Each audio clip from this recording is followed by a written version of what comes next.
നമസ്കാരം, മലയാളി വാർത്തയിലേക്ക് സ്വാഗതം. കഴിഞ്ഞ ദിവസം പ്രധാനമന്ത്രി നരേന്ദ്രമോദി കേരളത്തിലെത്തി വിഴിഞ്ഞം തുറമുഖം രാജ്യത്തിന് സമർപ്പിച്ചു. ആ വേദിയിൽ നിർണായകമായ പല പ്രസ്താവനകൾ, രാഷ്ട്രീയ പ്രസ്താവനകൾ, അതുപോലെ തന്നെ വിഴിഞ്ഞം തുറമുഖത്തെക്കുറിച്ചും രാജ്യത്തിൻ്റെ മുന്നോട്ടുള്ള പോക്കിനെക്കുറിച്ചുമൊക്കെ അദ്ദേഹം പറയുകയുണ്ടായി. കേരളത്തിലെത്തി അദ്ദേഹം കേരളത്തിനൊരു ഉറപ്പ് നൽകിയിരിക്കുകയാണ്. കേന്ദ്രം കേരളത്തിൻ്റെ വികസനത്തിനൊപ്പമാണെന്നും കഴിഞ്ഞ 10 വർഷം കേരളത്തിൻ്റെ വികസനത്തിനൊപ്പം കേന്ദ്ര സർക്കാർ ഉണ്ടായിരുന്നുവെന്നും പ്രധാനമന്ത്രി വ്യക്തമാക്കി. കേന്ദ്രം കേരളത്തെ അവഗണിക്കുന്നുവോ, അല്ലെങ്കിൽ തീർച്ചയായിട്ടും ധനമന്ത്രി പറയുന്ന കാര്യമുണ്ട്, നമുക്ക് അർഹമായ തുക കിട്ടുന്നില്ല, അതുപോലെ തന്നെ നമുക്ക് അല്ലെങ്കിൽ നമുക്ക് ഇനിയും അനുവദിക്കേണ്ട തുകകളൊന്നും അനുവദിച്ചിട്ടില്ല, ഇത്തരത്തിലുള്ള കാര്യങ്ങൾ, അതായത് അക്ഷരാർത്ഥത്തിൽ കേരളത്തെ കേന്ദ്രം അവഗണിക്കുന്നു എന്ന തരത്തിലുള്ള ഒരു പ്രസ്താവനകൾ, അത്തരത്തിലുള്ള ഒരു സാഹചര്യമാണ് നിലനിൽക്കുന്നത്.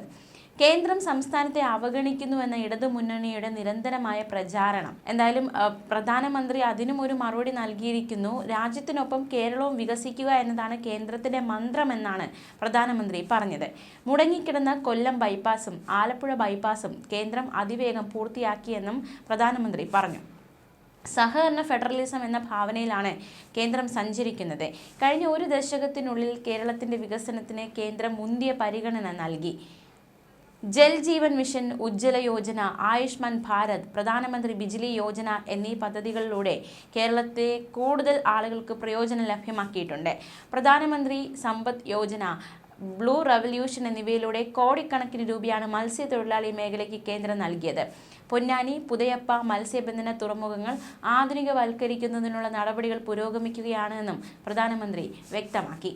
കേരളത്തിലെ ആയിരക്കണക്കിന് മത്സ്യത്തൊഴിലാളികൾക്ക് കിസാൻ ക്രെഡിറ്റ് കാർഡ് നൽകിയെന്നും പ്രധാനമന്ത്രി പറഞ്ഞു.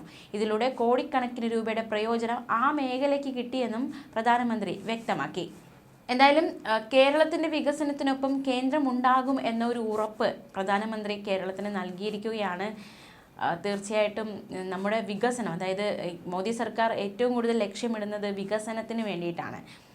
അപ്പോൾ ആ വികസനത്തിലേക്ക് എത്തുവാൻ, അത് ഒരുപാട് മേഖലകളിൽ വികസനം കൊണ്ടുവരിക എന്ന ലക്ഷ്യത്തോടെ പ്രവർത്തിക്കുന്ന മോദി സർക്കാർ കേരളത്തിൻ്റെ വികസനത്തിനൊപ്പം ഉണ്ടാകുമെന്ന ഉറപ്പ് നൽകിയിരിക്കുന്നു. അത് ഏത് രീതിയിലാണ് പ്രതിഫലിക്കുന്നതെന്ന് കാണാം. അതേസമയം കേരളം ആഗോള മാരിടൈം രംഗത്തെ വലിയ കേന്ദ്രമായി മാറുകയാണെന്ന് പ്രധാനമന്ത്രി.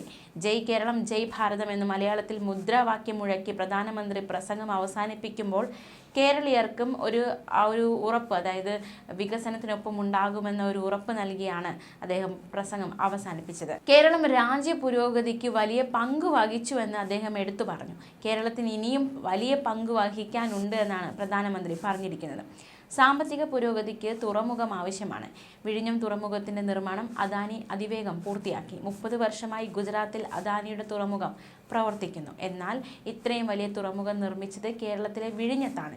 ഇക്കാര്യത്തിൽ ഗുജറാത്തിലെ ജനങ്ങളുടെ പരാതി കേൾക്കേണ്ടി വരും അദാനി എന്നാണ് പ്രധാനമന്ത്രി ചിരിച്ചുകൊണ്ട് പറഞ്ഞത്. എന്തായാലും കഴിഞ്ഞ ദിവസം ചടങ്ങുകളൊക്കെ മനോഹരമായി തന്നെ നടന്നിരുന്നു. അതിനിടയിൽ പരിഭാഷകനെ ചൊല്ലി വലിയ രീതിയിലുള്ള വിവാദമുണ്ടായിരുന്നു.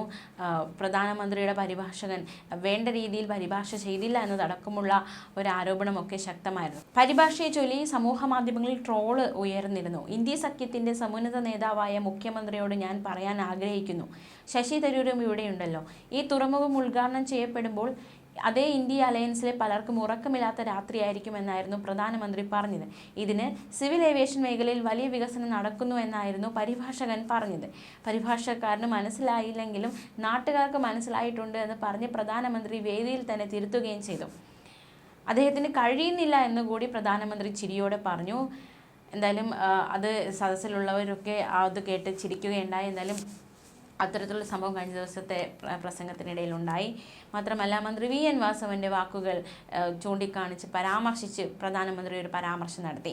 വിഴിഞ്ഞം തുറമുഖ ഉദ്ഘാടന ചടങ്ങിൽ ഗൗതം അദാനിയെക്കുറിച്ചുള്ള മന്ത്രി വി എൻ വാസവൻ്റെ പരാമർശത്തെ എടുത്തുകാട്ടി പ്രധാനമന്ത്രി നരേന്ദ്രമോദി. സർക്കാരിൻ്റെ പങ്കാളി എന്നായിരുന്നു മന്ത്രി വി എൻ വാസവൻ സ്വാഗത പ്രസംഗത്തിൽ ഗൗതം അദാനിയെ വിശേഷിപ്പിച്ചത്.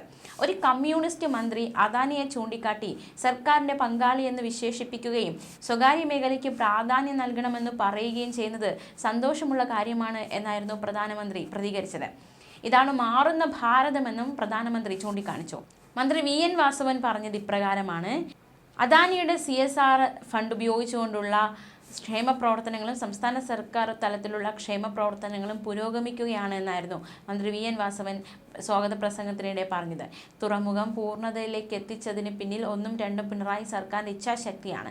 നമ്മുടെ നാട്ടിൽ ഒന്നും നടക്കില്ല എന്ന് പറഞ്ഞെടുത്ത് എല്ലാം സാധ്യമാകുന്നുവെന്നുകൂടി തെളിയിക്കുകയാണ് വിഴിഞ്ഞം എന്നായിരുന്നു വി.എൻ. വാസവൻ പറഞ്ഞത്. എന്തായാലും അതിനും പ്രധാനമന്ത്രി തൻ്റെ പ്രസംഗത്തിൽ എടുത്തു കാണിച്ച് ഒരു കമ്മ്യൂണിസ്റ്റ് സർക്കാർ ഒരു സ്വകാര്യ മേഖലയെ അംഗീകരിക്കുന്നു എന്ന രീതിയിൽ പ്രധാനമന്ത്രി അതിനെ പരാമർശിക്കുകയുണ്ടായി.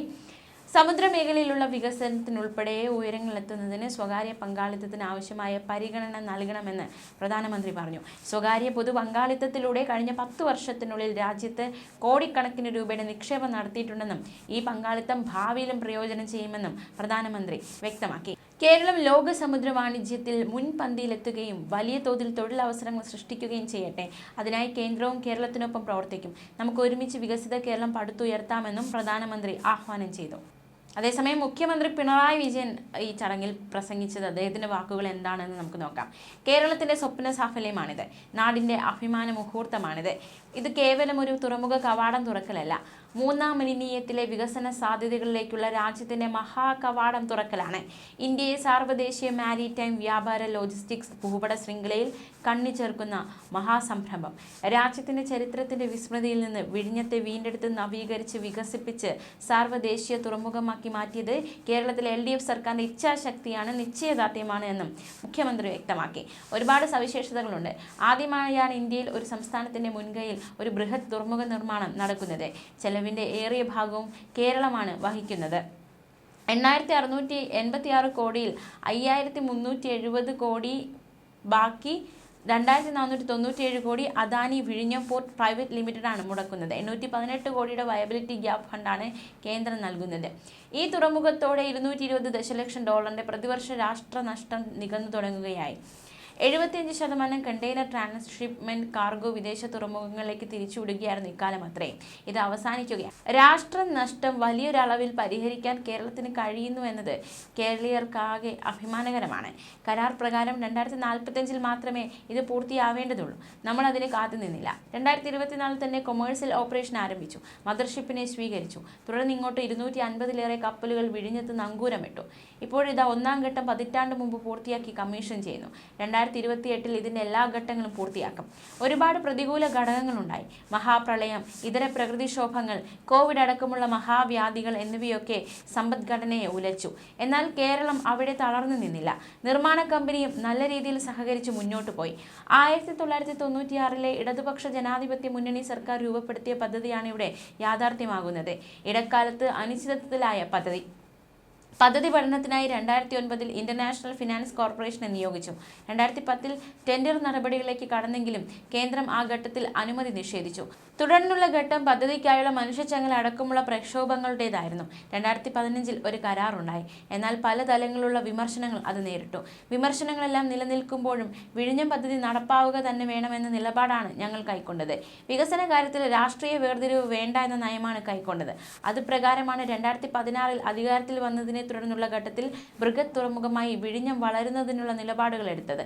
അതാണ് വിഴിഞ്ഞത്തെ ഇന്നത്തെ നിലയിൽ യാഥാർത്ഥ്യമാക്കി മാറ്റിയതെന്നും മുഖ്യമന്ത്രി ചൂണ്ടിക്കാണിച്ചു. ന്യൂസ് ഡെസ്ക് മലയാളി വാർത്ത.